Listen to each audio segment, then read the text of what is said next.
상산수훈의 말씀에서 한번 끊어서 가보도록 할 텐데요. 지금 읽었던 이 팔복의 말씀은 산상수훈의 꽃이라고도 할 수 있습니다.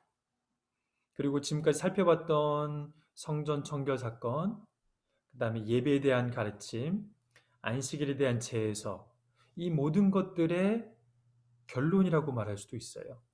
그런 의미에서 앞에 내용들을 다시 한번 정리를 해보면은 성전, 성전이 무엇이기에 예수님께서는 그 성전을 그렇게 다 뒤집으셨나? 성전을 청결하게 하신 사건의 그 의미는 무엇인가? 우리가 바로 알 필요가 있습니다. 어, 고린도전서 3장 16절에 말씀하면은 우리 몸이 하나님이 영이 거하신 성령이 거하시는 전이라고 말씀하고 계시죠. 우리 몸이 하나님이 거하시는 전이기에 청결해야 됩니다. 거룩해야 됩니다. 주님이 거하실 수가 없어요. 더럽혀진 상태에서는. 그거를 눈에 보이는 가시적으로 눈에 보이도록 예수님께서 성전을 청결하신 사건입니다. 바로 이 성전이 더럽혀져 있었기 때문에 하나님께서 그곳에 거하시기가 힘들었고 사람들도 와서 온전히 그 하나님을 예배하기가 힘들었던 것이죠. 이 거짓 예배와 습관, 관습적으로 예배를 드리면 드릴수록 사람들은 더 이중적이 되고 비인간적이 되고 예배에 대한 감흥은 없고 무감각하게 예배를 드리게 되는 위험에 노출이 되지요. 이런 거짓된 제사들을 계속 드리면 드릴수록 우리 마음 가운데에 그 하나님을 진정으로 예배하는 그 마음들이 사라지는 것입니다. 하나님께서 성전을 지으시고 우리로 하여금 그곳에서 예배를 드리게 하신 이유에는 샤케네 하나님, 그 성전에 거하시는 하나님, 그 성전에 거하시고 임하심으로 주의 백성들이 만방에서 모여들어 그 하나님을 경배하는 그런 꿈을 꾸셨는데 지금 이스라엘 백성들이 드리고 있는 이 예배의 성전은 그런 모습을 찾아보기 어렵습니다. 성전의 세속적 가치와 애국적인 요소와 돈과 하나님을 겸하여 섬기는 일들이 공공연하게 진행되고 있었기 때문입니다. 하나님을 섬긴다고 하면서 그곳에서 진행되고 있는 것은 수많은 자본의 논리에 의해서 하나님 온전히 경배하지 못하게 하는 요소들이 더 많았던 것이죠. 소위 종교 지도자라고 하는 사람들은 돈을 더 욕심을 내면서 환차액과 물건을 과하게 매점 매석하고 독과점을 통하여서 이익을 엄청나게 폭리함으로 사람들이 하나님 앞에 예배 들어가는 것을 방해하였었죠. 사람들도 그런 억울한 마음을 가지고 와서 예배를 드리는 데에 그 잘못된 것에서 저항하지 못하고 그것에 대해서도 익숙해지고 받아들이고 그 예배를 그렇게라도 드려야 된다라고 하는 율법적 요소가 그 마음의 중심 가운데 더 많이 있었던 것 같아요. 그러다 보니 그 하나님을 온전히 바라보고 집중하여 예배 드리기 어렵고 그 하나님과 우리 심령이 온전히 대면하여서 그 하나님을 예배할 필요가 있는데 이 내면이 더러워지고 악으로 가득하고 죄가 가득하고 욕심이 가득하고 탐심이 가득하고 세속 요소들이 가득하니까 예수님은 성전을 뒤집으셔야 되는 거였어요. 예수님은 저번에도 말씀드렸지만은 예배 성전을 회복하려 오신 분이십니다. 멀리는 예된 동산, 이것도 성전 모티브예요. 하나님을 예배하고 하나님을 모시고 하나님과 동행하며 그 하나님 앞에서 온전한 예배를 드려지는 공간이었던 그 에덴. 그 에덴 성전을 회복하시기 위해서 하나님께서는 주의 모델이 되는 사람들을 계속 부르시고 세워 여기까지 오셨습니다. 그러나 그것들을 지켜냈습니까? 이스라엘 백성이 지켜내지 못했지요. 그러다 보니 종교는 예수 그리스도께서 자기 몸을 쪼개심으로 그 일들을 이루시려 이 땅에 성육신 하신 것이지요. 그 예수님께서 지금 성전을 청결하게 하고 계시는 것입니다. 이 성전 청결하게 하시는 것은 무엇으로 또한 가능할까요? 바로 그래 예배 회복에서 이런 성전 청결은 일어날 수 있습니다. 그래서 요한복음 2장에서의 성전 청결 사건 이후에 이 예루살렘에서 갈릴리로 올라가시면서 사마리아를 굳이 들러서 가신 거예요. 사마리아를 굳이 들러서 가시면서 이 성전을 청결하게 하고 더럽혀지고 이중적이고 세상과 하나님을 겸하여 섬기는 이 공간 안에 예배의 회복이 반드시 있어야 된다. 그래야 성전이 온전히 청결하게 될 수 있다. 다시 한번 고린도전서 3장 16절 말씀대로 하나님의 성령이 거하시는 전인 줄 알지 못하느냐? 이것을 너희들이 더럽히게 되면은 하나님의 영이 하나님께서 가만히 있지 않고 소멸하시리라고 말씀하고 계시죠. 또한 고린도전서 6장 19절 20절에 보게 되면은 공동체에 대해서도 동일하게 말씀하고 계세요.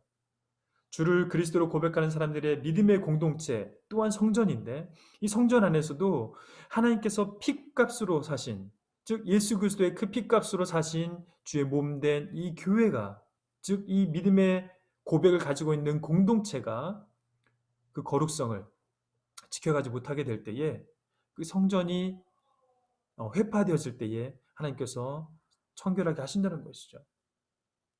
이 공간 안에 온전한 예배가 회복되어질 때에 우리는 이 성전을 거룩하게 유지할 수가 있습니다. 그 예배는 무엇이냐라고 사마리아 여인을 통해서 뭐라고 말씀하셨죠? 이건 장소의 문제가 아니다. 이건 장소의 문제가 아니고 바로 너희들의 태도의 문제이다. 너희들의 방식의 문제이다. 너희들의 내면 세계의 문제라고 말씀하시는 거예요. 우리가 예배를 드릴 때 여러 가지 규칙이 있을 수 있습니다. 여러 가지 원칙과 약속들이 서로 있을 수 있지요. 그러나 그 겉으로 보여지는 이것보다도 제일 중요한 것은 신령과 진리로 하나님의 영을 힘입어서 이 예배를 온전히 주님께 드리는 것이 중요합니다. 그 표현 앞에 보면은 하나님은 영이시니라는 표현이 있죠. 오늘 말씀을 준비하면서 저는 이 강의 가운데에 이런 도전이 많이 됐어요. 하나님은 영이시니 하나님이 영이시다. 하나님이 영이시라는 얘기는 무소불위하시고 무소부지하시고 모든 곳에 계시다는 것이죠. 즉 모든 곳에서 그 하나님의 현존을 인정하고 그 하나님을 예배할 수 있어야 된다는 거예요. 이를 위해서는 신령과 진리로 드려지는 것이 필요합니다. 하나님의 영을 힘입어서 우리가 이 일을 감당하지 않으면은 우리의 힘과 능력으로 온전한 예배 드릴 수가 없어요. 우리가 그 영이신 하나님께 우리 영으로 반응해야 됩니다. 우리 내면 세계가, 우리 마음과 생각이 온 정성을 다해 집중하여서 그 하나님께 영으로 우리가 반응하며 나아갈 때에 우리가 이 회복된 예배를 가지고 거룩한 성전을 계속 유지해 갈 수 있는 것이죠. 거듭 말씀드리지만은 우리의 힘과 능력으로 되지 않고 하나님의 영이신 성령을 힘입어서 우리가 이 예배를 회복해 가려고 해야 됩니다. 그래서 여러분의 내면 세계를 거룩하게 하려고 주의 성령으로 충만케 해달라고 간구하셔야 돼요. 또 이를 위하여서 진리, 즉 말씀으로 우리 내면 세계가 계속 충만케 되도록 주님 앞에서 말씀을 묵상하고 통독하고 말씀을 깨달을 수 있도록 하나님께 지혜를 간구하면서 이 성령과 진리로 우리 내면 세계를 계속 채워가는 이것이 바로 예배라고 말씀을 하고 계시는 것이죠. 더 나아가서 로마서 12장 1절 2절에 보면은 삶의 예배가 되는 거죠. 그러므로 형제들아 내가 하나님의 자비하심으로 너희를 권하노니 너희 몸을 하나님이 기뻐하시는 거룩한 산 제사로 산 제물로 드리라 라고 말씀하고 계시죠. 우리 몸은 진짜 일상을 살아내야 되는 우리 몸을 가리킵니다. 우리 몸이 일상을 살아갈 때에 산 제물로 재물은 죽어야 돼요. 우리의 생각과 의지와 정욕과 탐심이 이 옛사람과 옛 자아가 온전히 죽어져야 돼요. 그렇지만 일상은 또 살아내는 산 재물이 되어져야 돼요. 그렇게 될 때에 우리 몸이 그러나 죽은 재물이 되어질 때에 우리가 온전한 예배를 주님께 드릴 수 있다는 거예요. 그래서 이 예배의 회복을 위해서 우리가 우리 내면세를 계속 살피고 우리 주의 영과 주의 말씀으로 충만케 하도록 간절히 사모하면서 주일날 정해진 시간과 장소에 와서 드려지는 이 예배 행위뿐만 아니라 일상의 삶을 살아가는 우리 몸으로 드려지는 모든 시간과 공간 가운데에 하나님은 영이시기에 그 영이신 하나님을 우리 영으로 반응하며 온전히 예배 드릴 수 있어야 됩니다. 그러기 위해서는 우리가 산 제물이 되어져요. 죽어주는 게 필요해요. 근데 이러한 예배를 우리가 어떻게 드릴 수 있을까요? 이런 예배를 드릴 수 있는 것은 바로 우리 내면의 상태가 이러할 때 가능하다라고 사마리아를 굳이 지나가셨던 거예요. 그러면서 내면에 심각한 결핍과 갈급함을 가지고 있었던 이 여인을 굳이 만나신 거예요. 사마리아를 피해서 돌아서 갈릴리로 가실 수도 있지만은 굳이 이 가르침을 우리에게 주시기 위해서, 즉 예배 회복의 가장 중요한 우리 내면의 상태는 뭐라는 거예요? 갈급함이라는 거예요. 이것의 연장선상에서 산상수훈이 우리에게 주어진 것입니다. 산상수훈의 팔복의 첫 번째가 뭐예요? 심령이 가난한 자는 복이 있나니 천국이 저희 것이며. 이 산상수훈의 말씀, 이걸 우리가 같이 묵상할 때에 이러한 갈급함이 우리에게서 좀 회복이 되어주면 좋겠습니다. 이것이 중요하기 때문에 성전이 청결해지고 거룩하여지고 구별되어지고 예배가 우리 안에서 회복되어지고 우리 안에 심령의 갈급함을 유지하는 것, 그런 예배와 성전의 회복을 위해서는 우리 내면의 갈급함이 회복되는 것이 중요합니다. 교회 나오는데도 예배 드리는데도 우리 안에 이런 갈급함이 없을 때가 너무 많아요. 무감각해지고 습관적으로 들어오고 예배에 대해서 너무 전문적이고 너무 잘해요. 기능적으로도 너무 잘해요. 좀 그러지 않았으면 좋겠어요. 예배의 전문가가 되셨으면 좋겠지만 한편으로는 예배의 전문가가 되지 않으셨으면 좋겠어요. 너무 뛰어나고 탁월하기 때문에 성령의 도우심을 힘입지 않고 나의 능력과 힘으로 나의 기능과 나의 재능으로 예배를 섬기는 건 너무 위험한 요소예요. 매번 성령께서 어떻게 역사하실지 모르기 때문에 우리 예배 가운데에 우리의 마음을 열어드리고 성령께서 우리를 주관하시도록 그분께 우리를 내어드릴 필요가 있는 거죠. 그렇게 내어드리는 가장 적절한 마음의 상태는 갈급함입니다. 심령이 갈급한 상태에 있는 것이 우리에게 복이라고 팔복의 첫 번째 말씀을 하고 계시는 거거든요. 이 팔복이 중요한 이유는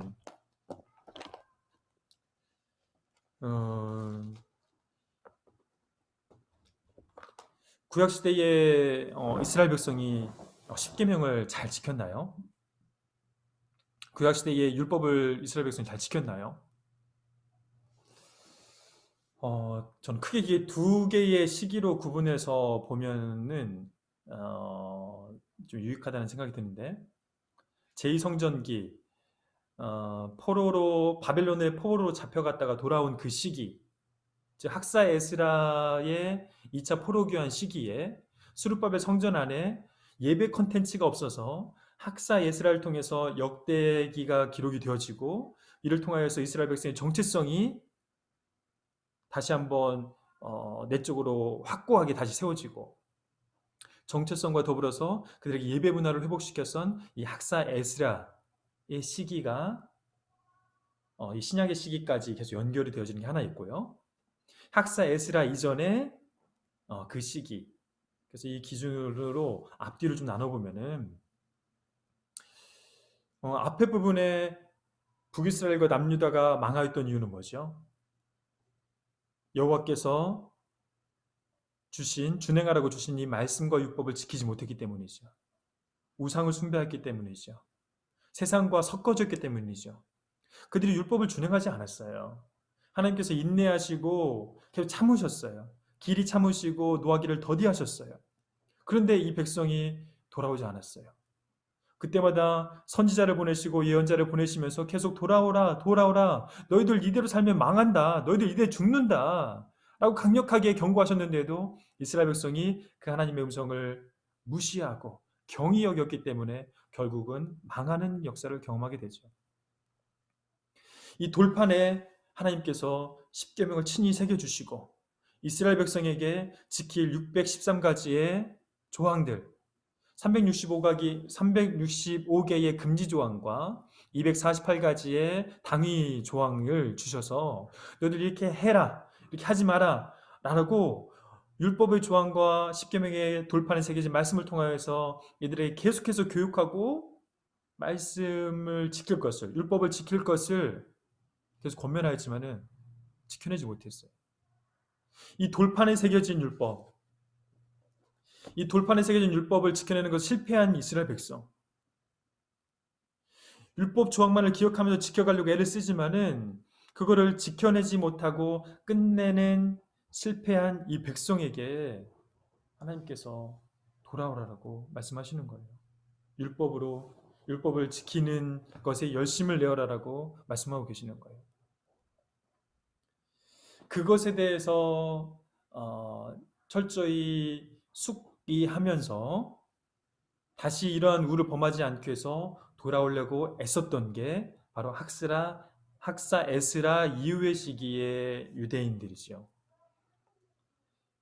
북이스라엘이 722년에 망하고 남유다가 586년에 남유다가 멸망한 이후에 바벨론으로 포로로 잡혀왔을 때 그들에게는 유대인이라는 호칭이 붙여졌죠. 유대 땅에서 온 사람들이라 해서 유대인이라는 호칭이 그때부터 붙여지고 그들이 그렇게 멸망하게 된 원인에는 섞였기 때문에 이방인과 섞이고 이방 종교와 섞이고 이방 문화와 섞이고 온전한 하나님 나라 백성으로서의 이 세상의 모델이 되는 그 정체성을 지키지 못하고 이들이 세상과 섞여버렸기 때문에 이들이 멸망하게 되었다는 것을 알게 된 것이죠. 그래서 이 유대인들은 자기들의 그 거룩성을 지키기 위해서 이 시기에는 정말 부단히 애를 썼습니다. 특별히 에스라 시기 이후에는 BC 458년 에스라가 2차 포로 귀환한 이후에 말씀 교육과 종교 개혁과 사회 개혁까지, 그래서 이방인들과 결혼한 사람들은 다 이방 아내를 다 돌려보내고 섞이는 것을 철저히 의지적으로 끊어내려고 애를 썼지요. 이러한 정결운동, 순결운동, 이걸 하시딤 운동이라고 하는데 이들이 세상과 섞이지 않으려고 부단히 애를 쓰면서 그들은 율법으로 돌아가려고 애를 썼습니다. 왜? 조상들이 율법을 지키지 못하여서 이렇게 멸망하였기 때문에 우리는 철저히 율법을 지켜야 된다. 그래서 율법 조항들을 정말 강력하게 철저히 지키려고 애를 썼던 것이죠. 이런 하시딤 운동, 처음엔 너무 순결하고 좋은 의도로 시작되어졌지만은 시간이 되어지면서 그들은 그 율법 조항에 너무 얽매이기 시작했습니다. 율법을 지키는 것의 그 의미, 하나님의 그 십계명을 두 가지로 요약하면 뭐라고 하죠? 하나님 사랑과 이웃 사랑이라고 얘기를 하죠. 이 돌판에 새겨진 이 항목들을 철저히 지켜가려고 애를 쓰면서 그들이 잃어버린 것은 이 하나님 사랑과 이웃 사랑이라는 가장 기본적인 하나님의 마음을 잃어버리게 된 거예요. 율법 조항들을 지키면서 남을 정죄하고 율법 조항을 지키면서 남에게 인정받으려고 하고 나는 금식하는 것을 드러내기 위해서 시장 큰 내거리에서 사람들에게 자기 헬스한 모습을 보여주고 나는 기도한다는 것을 드러내기 위해서 사람들이 보는 그 큰 거리에서 두 손 들고 하나님께 기도하고 은밀한 중에 보시는 하나님께 그 하나님을 더 크게 보고 그 하나님 앞에서 기도하는 것이 아니라 금식하는 것이 아니라 그들의 삶을 생활하고 내면을 살피는 것이 아니라 하나님보다 사람들을 더 크게 여기고 사람들을 더 중요하게 여기면서 그들의 내면 세계가 하나님이 아닌 다른 것으로 채워지고 있었던 것이죠. 그래서 이 돌판에 새겨진 것들, 이것을 지키는 것을 실패한 그들에게 예레미야 31장 말씀에서는 이렇게 말씀하고 계세요. 너희들이 그 옛 언약, 그 과거 돌판에 새겨졌던 그 언약 지키는 것을 실패하였기 때문에 31장 31절에 내가 이스라엘 집과 유다 집에 새 언약을 맺으리라 말씀하시면서 그 새로 맺어진 언약은 너희들이 어떻게 지켜야 되느냐? 33절에 보니까 내가 이스라엘 집과 맺은 언약은 이러하니 곧 내가 나의 법을 그들의 속에 두며 그들의 마음에 기록하여 나는 그들의 하나님이 되고 그들은 내 백성이 될 것이라 여호와의 말씀이니라. 하나님께서 이 말씀을 우리 마음에 새기라는 거예요. 우리 신비에 새기라는 거예요. 돌판에 새겨진 것들, 이걸 백날 겉으로 보여지는 모습들을 백날 거룩한 척 열심히 살아봤자 이 내면이 변화되지 않고 인격이 변화되지 않고 우리 속사람이 새롭게 되지 않으면은 이 조항들이 의미가 없다는 거예요. 그래서 산상수훈의 팔복 말씀을 주신 것입니다. 이 팔복의 구조는 구약의 십계명과 유사한 구조를 가지고 있는데요. 12지파에게 십계명을 주셨던 것처럼 12제자를 부르신 다음에 팔복의 오늘 말씀을 주십니다. 설교를 많이 들으셨겠지만은 1절부터 4절까지는 하나님과의 관계, 5계명부터 8계명까지는 사람과 이웃과의 관계에 대한 내용들을 우리에게 주시고 계십니다. 그 말씀을 조금 더 살펴볼까요?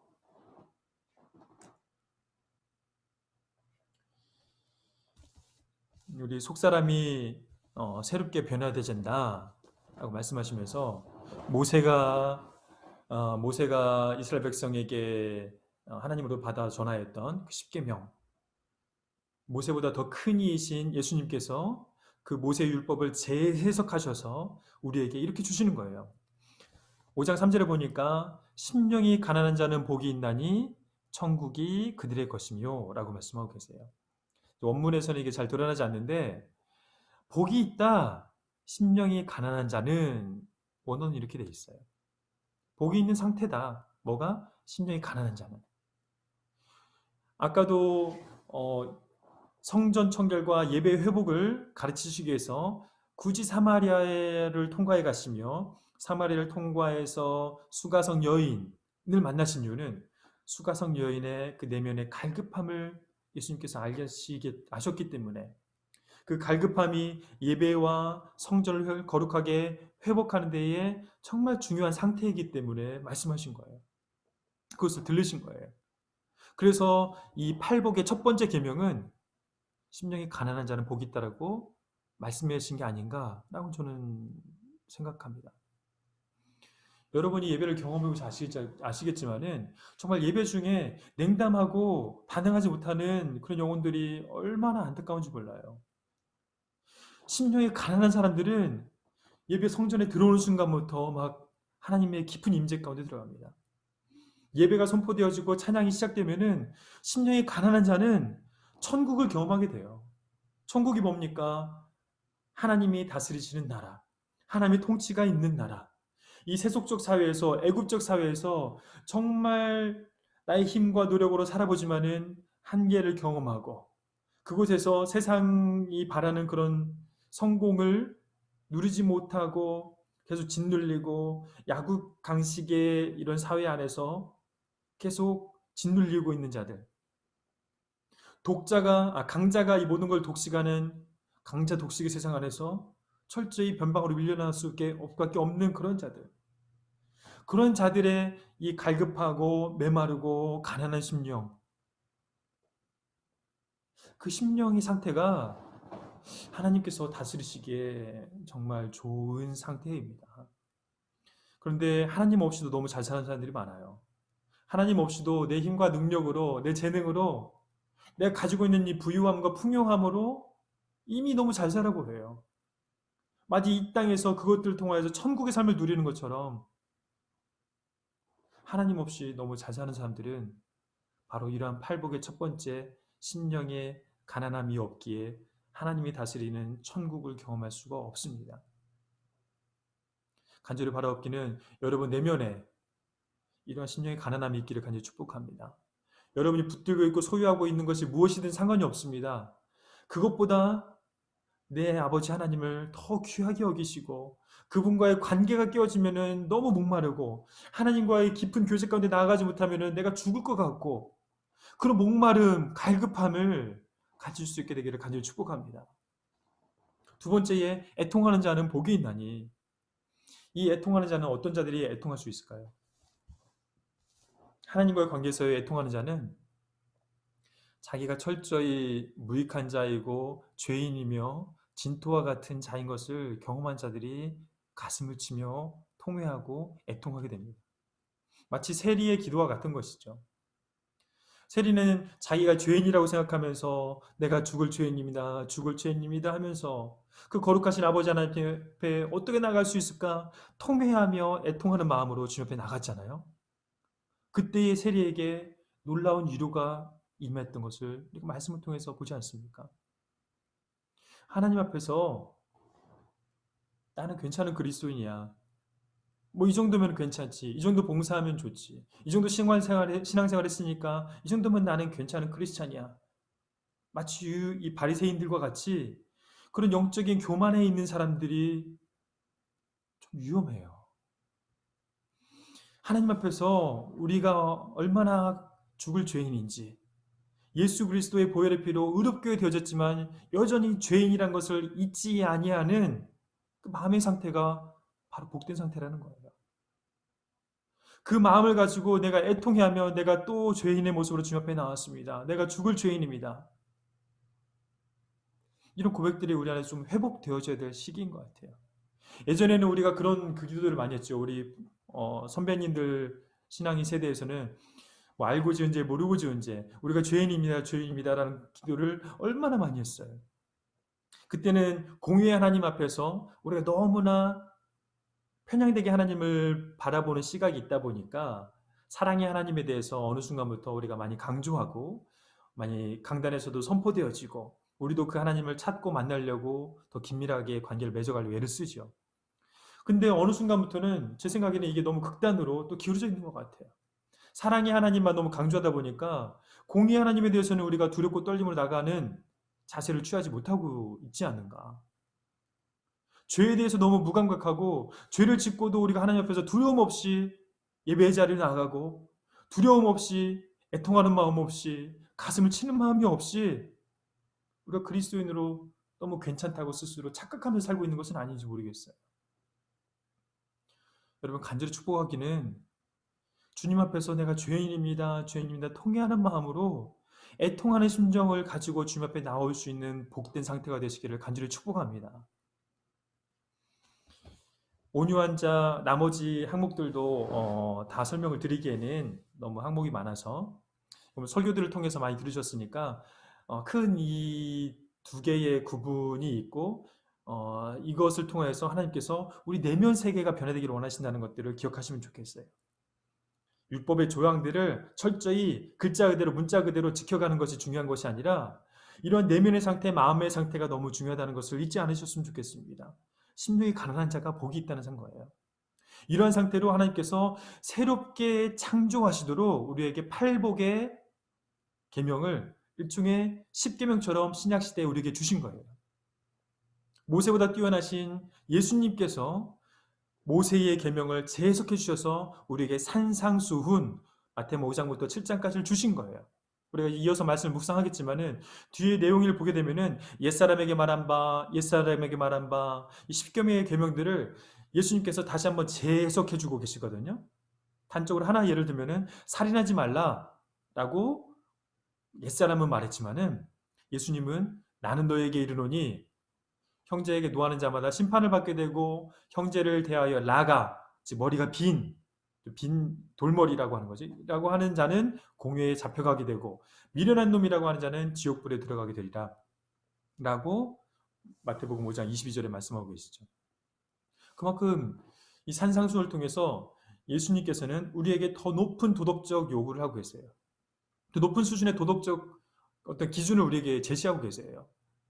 이거를 우리가 우리의 힘으로 지켜가려고 하면 정말 짐스러워요. 율법보다 더 무거운 짐처럼 느껴질 수 있어요.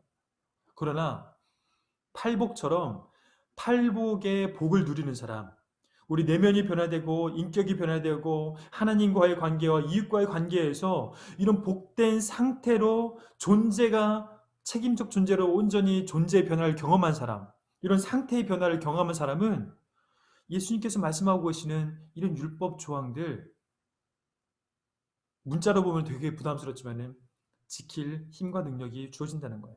바로 성령님의 도심을 따라서. 그래서 우리가 추구해야 될 것은 이 팔복의 상태로 회복해 가도록 우리가 추구하며 노력해야 됩니다.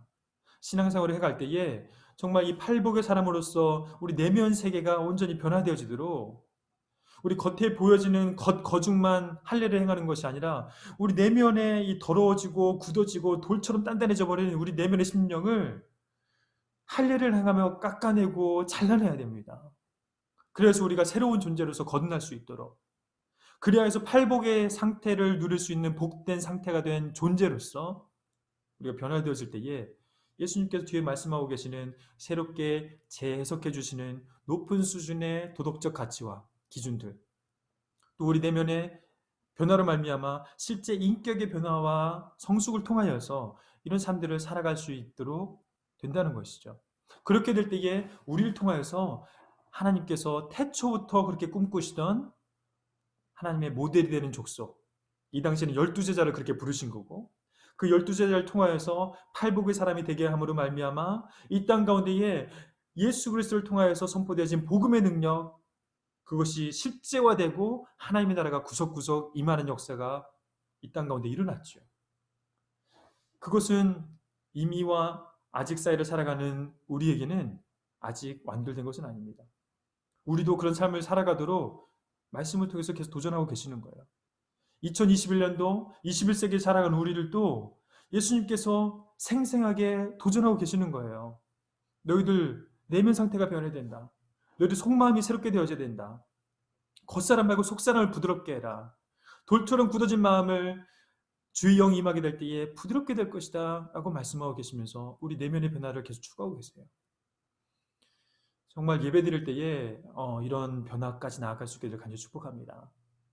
앞에서부터 계속 말씀드렸지만은 성전의 청결, 우리 성령이 가시는 우리 성전된 우리 몸을 두고 하시는 말씀이죠.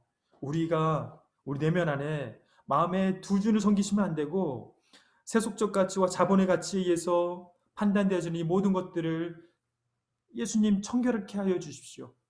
다 뒤집어 엎어 주십시오. 간절히 사모하면서 예배를 드릴 때마다 성령 충만함으로, 말씀 충만함으로 우리 안에서 우리 세속적인 것들이 나를 지배하지 못하도록 주의 것으로 채워야 되고, 이를 위해서는 우리 마음의 상태가 갈급한 상태, 팔복의 상태가 되어져야 됩니다.